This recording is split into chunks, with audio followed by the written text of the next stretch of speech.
লিযাতি ওয়াস সালাতি আলা হাবিবি আম্মা বাদ। আজকে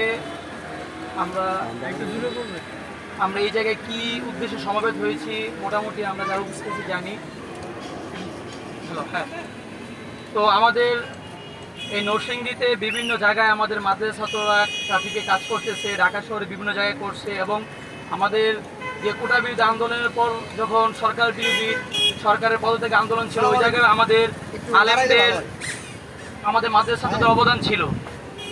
এগুলো আমরা স্বচক্ষে প্রত্যক্ষ দেখেছি এবং আমরা অনলাইন মিডিয়ার মাধ্যমে, সোশ্যাল মিডিয়ার মাধ্যমে কিন্তু আমরা দেখেছি আমাদের অবদানগুলো।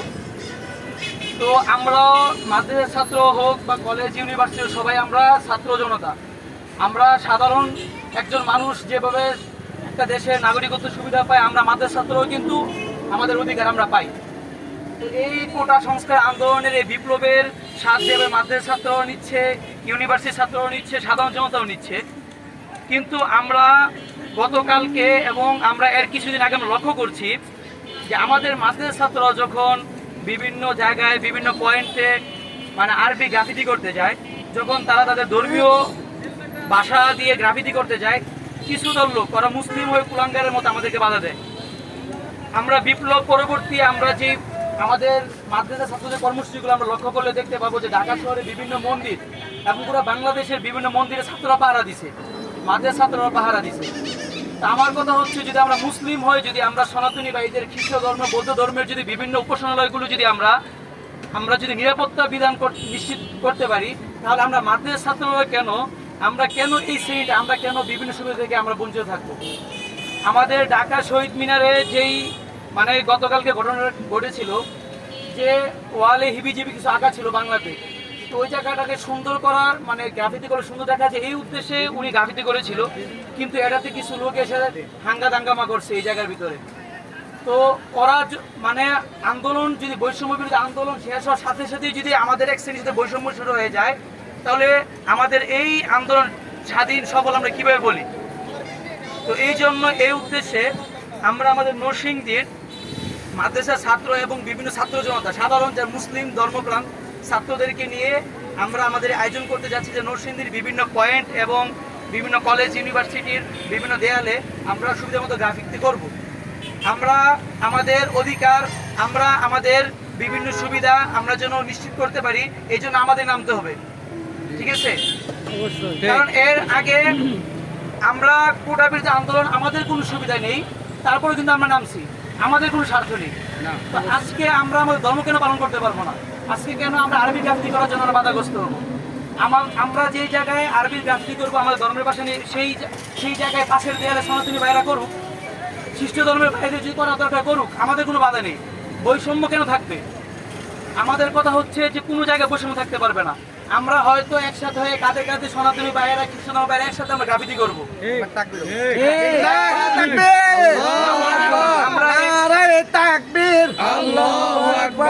ইসলামের শত্রুরা হুঁশিয়ার সাবধান। আমাদের কথা হচ্ছে, সর্বশেষ কথা, আমরা বিভিন্ন জায়গায় গ্রাফিতি করবো। যদি সনাতনী ভাইদের কেউ চায় তাহলে তারাও আমাদের পাশে করুক, তাদের গ্রাফিতি আমরাও করবো। অর্থাৎ আমাদের সাথে যেন বৈষম্য না হয়। আমরাও দেশের নাগরিক, আমরা মাদ্রাসায় মানে বলে যে আমাদের কোনো অধিকার নেই, আমরা ইসলাম চর্চা করে দেখে আমাদের কোনো অধিকার নাই, এরকম কোনো বৈষম্য যেন না হয়, এটাই সমন্বয়কদের নিকট আমাদের নরসিংদীর যেই এলাকার যে মানে জেলার যে দায়িত্ব, সেই সমন্বয়ের কাছে সবার দৃষ্টি আকর্ষণ করছি যেন আমাদের বিষয়গুলোকে মানে ওরা গুরুত্বের সহ দেখে। এই বলে আমি আমার বক্তব্য শেষ করছি।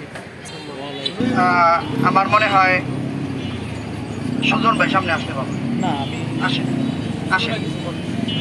সামনে আসেন।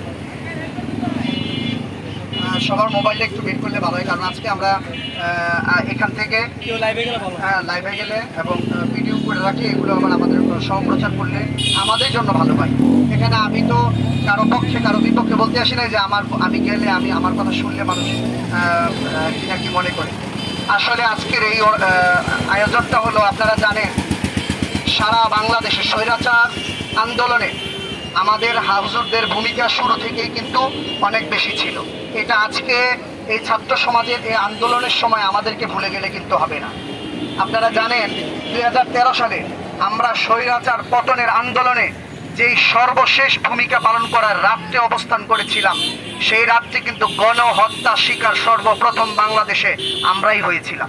এই কথাকে অস্বীকার করা যাবে না, এই কথাকে অস্বীকার করা যাবে না, এই কথাকে কখনোই ভুলে যাওয়া যাবে না যে 2013 সনে 5 মে রাতে বৈষম্য বিরোধী যে আন্দোলন নিয়ে 13 দফা দাবি নিয়ে আমরা রাস্তায় নেমেছিলাম, পরের দিন আমরা যে আন্দোলন চূড়ান্ত ডাক দিয়েছিলাম, সেদিন রাত্রে কিন্তু আমাদেরকে গণহত্যার শিকার হইতে হয়েছিল।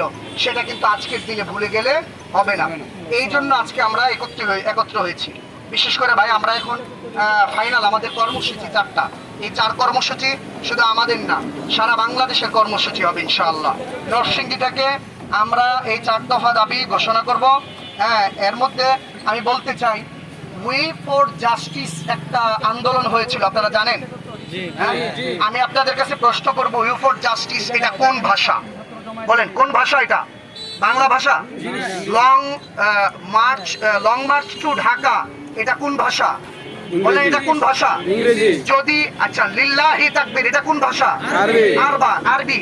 যদি আমার বাংলা, আমার মাতৃভূমিতে ইংরেজি ভাষা থাকতে পারে, আমার আন্দোলনের সময় আমার মাতৃভূমিতে যদি আরবি ভাষা থাকতে পারে আন্দোলনের সময়, স্বাধীনতার সময়, তাহলে স্বাধীনতার পরে কেন আরবি ক্যালিগ্রাফি হতে দেওয়া হবে না? এটা সবার কাছে আমার প্রশ্ন। বুঝাইতে পারছি আমি আবার বলতে চাই যে নারায়ে তাকবীর, we for justice, long march to Dhaka যদি থাকতে পারে, লিল্লাহি তাকবীর যদি বাংলার জমিনে থাকতে পারে, তাহলে স্বাধীনতার পরে কিসের বৈষম্যের কারণে আমাদের ক্যালিগ্রাফিগুলি মুছে দেওয়া হয়েছে? এই প্রশ্ন আমার জাতির কাছে। 2, জাতির মিডিয়াগুলো আজকে উলামায়ে কেরামের অবদান ভুলে গেছে। আমি বুঝতে পারতেছি না কার পা চাটার জন্য।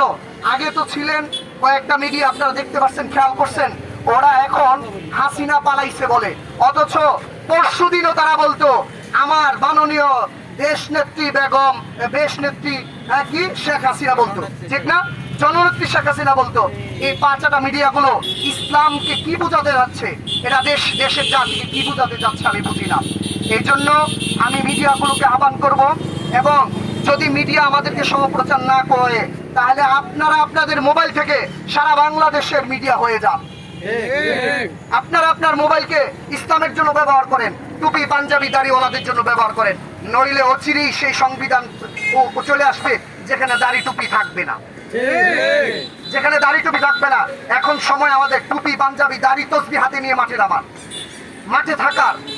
এই জন্য সংবিধানের পরে মাতৃভাষায় আনন্দ করব, ইংরেজিতে বাংলাতে আনন্দ কেন আরবিতে করতে পারবো না? এটাই প্রশ্ন জাতির কাছে। আজকে 2024-এ ছাত্রদের আন্দোলনে আমরা নতুন একটা স্বাধীন দ্বিতীয় দেশ পেয়েছি। এই দেশে সবাই ইংরেজিতে আনন্দ করতেছে, বাংলা মাতৃভাষায় আনন্দ করতেছে, তাহলে আরবি ভাষায় আনন্দ করতে পারবো না কেন? এটা জাতির কাছে আমার প্রশ্ন।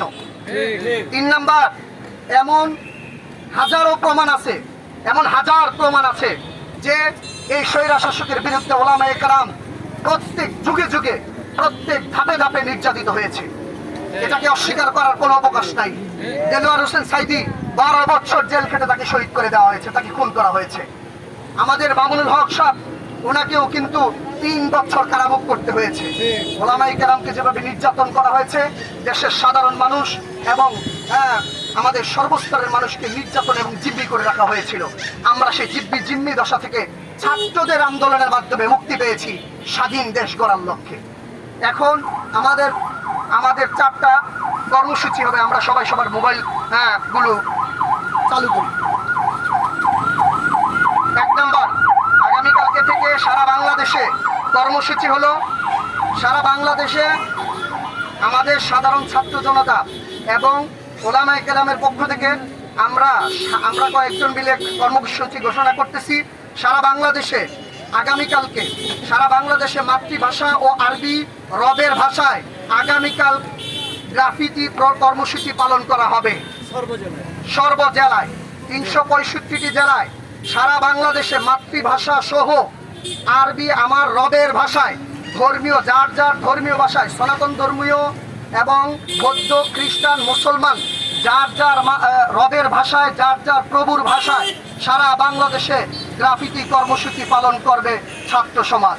2, মাদ্রাসার ছাত্র শিক্ষক কাল থেকে সমাজ সেবায় পাগড়ি, জুব্বা, তাসবি পরিধান করে এবং হাতে বিজয়ের পতাকা হাতে নিয়ে সারা বাংলাদেশে মন্দির পাহারা, রাস্তাঘাট পাহারা, রাতের পাহারা ও রাস্তাঘাট পরিষ্কার সহ ট্রাফিক নিয়ন্ত্রণ করবে। 3, কোটা আন্দোলন থেকে এক দফা দাবি পর্যন্ত যে সমস্ত মাদ্রাসার ছাত্ররা শহীদ হয়েছেন তাদের তালিকা ও মোনাজাত করা হবে ইনশাআল্লাহ। এবং 4 নাম্বার, আগামী আজকে থেকে মাদ্রাসার সমস্ত ওলামায়ে কেরাম, হুজুর, ছাত্র সকলের হাতের মিডিয়া দ্বারা বিশ্ব মিডিয়াকে, জাতীয় দালাল মিডিয়াদেরকে, 5 দালাল মিডিয়াদেরকে, কিছু মিডিয়া আলহামদুলিল্লাহ বৈষম্য বিরোধী আচরণ করতেছে, কিন্তু যারা বৈষম্যের শিকার হয়ে বৈষম্য মনোভাব নিয়ে আমাদেরকে ফোকাস করতে চায় না, মাদ্রাসার ছাত্রদেরকে, আমরা তাদের নিজ নিজ হাতের মোবাইল দ্বারা, নিজ নিজ হাতের মিডিয়া দ্বারা আমরা সারা বাংলাদেশকে দেখিয়ে দিব যে আমরাও কিন্তু ওলামায়ে কেরাম দেশের এই স্বাধীনতার পক্ষে থেকে আমরাও কিন্তু দেশের জনগণের পাশে ছিলাম, আছি, থাকবো ইনশাআল্লাহ। এই জন্য আমাদের এই 4টা কর্মসূচি আগামীকাল থেকে সারা বাংলাদেশে পালিত হবে, জেলায় জেলায় পালিত হবে। যেখানেই বৈষম্য সেখানেই প্রতিরোধ গড়ে তুলুন, যেখানেই ডাকাত সেখানেই প্রতিরোধ গড়ে তুলুন, যেখানেই আওয়ামী লীগের দোসররা আবার মাথাচাড়া দিয়ে উঠতে চাইবে সেখানেই গড়ে তুলুন আন্দোলন আর প্রতিরোধ ইনশাআল্লাহ। আগামীকালকে থেকে আবারও কর্মসূচিগুলো এক নজরে বলে দিচ্ছি। সারা বাংলাদেশে 1 নাম্বার, সারা বাংলাদেশে মাতৃভাষা ও যার যার ধর্মীয় ভাষা, সনাতন ধর্মী, হিন্দু, বৌদ্ধ, খ্রিস্টান ধর্মীয় ভাষায় আগামীকালকে বাংলাদেশ স্বাধীনতার লক্ষ্যে আমরা একটা স্বাধীন দেশ পেয়েছি, আমরা আগামীকালকে গ্রাফিতি কর্মসূচি পালন করব। 2, মাদ্রাসার ছাত্র শিক্ষক কাল থেকে সমাজ সেবায় পাগড়ি, জুব্বা, তাসবি পরিধান করে রাতের পাহারা, মন্দির পাহারা ও ট্রাফিক রাস্তাঘাট পরিষ্কার করব ইনশাআল্লাহ। এবং 3 নাম্বার, কোটা আন্দোলন থেকে এক দফা দাবি পর্যন্ত যেই সমস্ত মাদ্রাসার ছাত্ররা শহীদ হয়েছে তাদেরকে মিডিয়া দ্বারা প্রচার করা এবং আগামীকালকে তাদের তালিকা করে তাদেরকে শহীদি মর্যাদা দান করে আগামীকালকে সারা দেশে মোনাজাতের আয়োজন করা। 4 নাম্বার, ওলামায়ে কেরামের হাতে যে মোবাইল আছে জাতীয় মিডিয়াদেরকে বলা যে আমরা আমাদের হাতের মিডিয়া দ্বারা সারা বাংলাদেশে প্রচার করব আমাদের ওলামায়ে কেরামের অবদান সারা বাংলাদেশে স্বাধীনতার পর থেকে দ্বিতীয় স্বাধীনতার পর পর্যন্ত, এবং এই বাংলাদেশ যতদিন থাকবে ততদিন পর্যন্ত আমাদের ভূমিকা সব সময় ছিল, আছে, থাকবে ইনশাআল্লাহ। এই জন্য আমরা যারা এখানে আছি দয়া করে আমরা একটু পিছনে ওখানে চলে যাবো, ওখানে একটু আমাদের মিটিং হবে যে। এবং আরেকটা কথা ভাই, আমাদের এই প্রথম নরসিংদী থেকে ঘোষণা করা হলো, কারণ এক দফা দাবি কিন্তু নরসিংদী থেকেই জোরালো হয়েছিল। আমরা ওলামায়ে কেরাম তাদের পাশে ছিলাম, আমরা তাদেরকে নাস্তা খাইয়েছি, আমরা তাদেরকে পানি পান করিয়েছি, আমরা তাদের এমনও লোক আছে প্যান্ট শার্ট পয়লা কিন্তু আপনাদের সাথে ছিল, কারণ আমাদেরকে দেখা জঙ্গি বইলা আপনাদেরকে দমন করার চেষ্টা করবে বলে আপনাদেরকে সাহস দেওয়ার জন্য প্রকাশ্যে জুব্বা পাঞ্জাবি পয়লা নামি নাই, প্যান্ট শার্ট পয়লা নামছে ছাত্ররা, এমন হাজার প্রমাণ আমার কাছে আছে। সুতরাং বৈষম্য বিরোধী এই ছাত্র আন্দোলনের এই দ্বিতীয়বার দেশ স্বাধীনকে আমরা স্বাগত জানাই এবং এই দেশে বৈষম্য থাকবে না, যেখানে বৈষম্য সেখানেই প্রতিরোধ গড়ে তুলবো ইনশাআল্লাহ। এখন আমরা এক পাশে যাব, ওই পাশে আমাদের আলোচনা হবে যে কোথায় কোথায় গ্রাফিতি হবে এবং যেই দেয়ালে গ্রাফিতি হবে সেই দেয়ালের মালিকের সাথে কথা বলে আমরা সুন্দর করে গ্রাফিতি আঁকার চেষ্টা করব। এবং আমাদের অনেক ভাইরা গোপনে, এক ভাই 5,000 টাকা গোপনে আমাদের এই গ্রাফিতির জন্য ডোনেট করছে আলহামদুলিল্লাহ।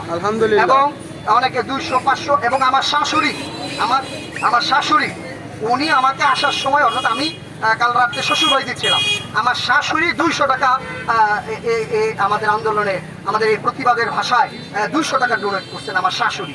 আমার আম্মা শুই না, আমার আম্মাও বলছে যে তুই 200 টাকা দিয়ে দে, আমি তোরে পরে 200 টাকা দিয়ে দিই।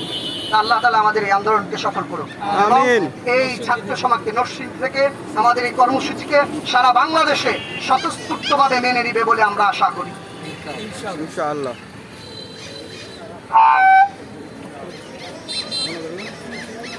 ভাই আমরা একটু ওইদিকে